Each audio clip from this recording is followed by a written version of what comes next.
Hello everyone and welcome back to my channel, Edmond Mindaros, and for today's quick tutorial and I'm going to show you guys on how to resolve if you're unable to identify or locate the group policy editor or gpedit.msc on your Windows 10 or Windows 11 computer and the message show Windows cannot find gpedit.msc.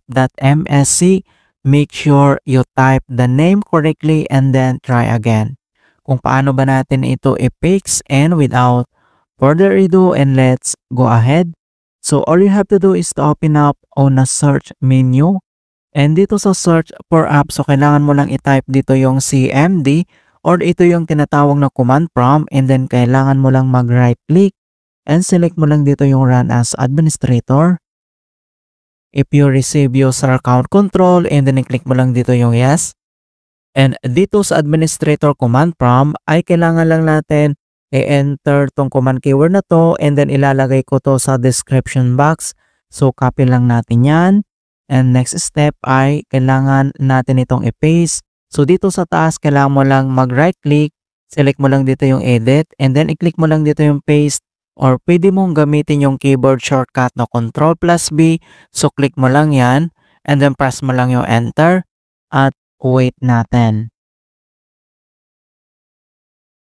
Okay, so makikita mo na dito na the operations completed successfully, and then next command keyword na kailangan natin i-enter.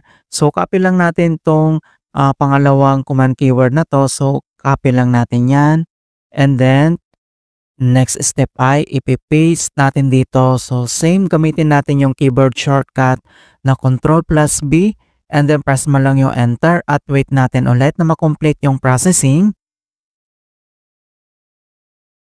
Ayan, so makikita mo na dito na the operations completed successfully.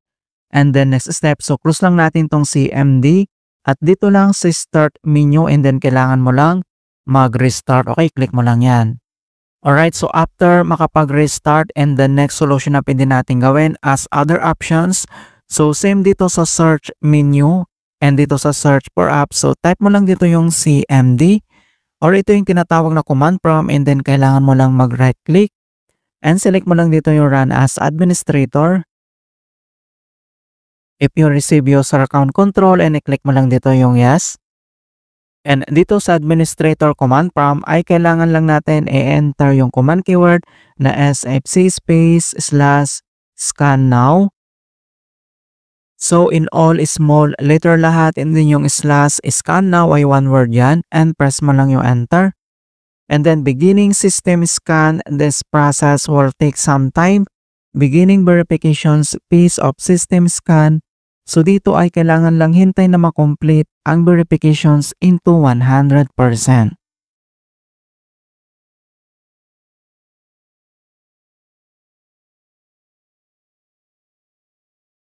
And finally, verifications 100% complete. And then next step natin gagawin, so close lang natin tong CMD at dito lang sa start menu, and then kailangan mo lang mag-restart ulit. Okay, click mo lang yan. Alright, so ganoon lang po kasimple on how to fix Windows cannot find gpedit.msc on Windows 10 or Windows 11. And please don't forget to like this video, subscribe to my channel for more quality content.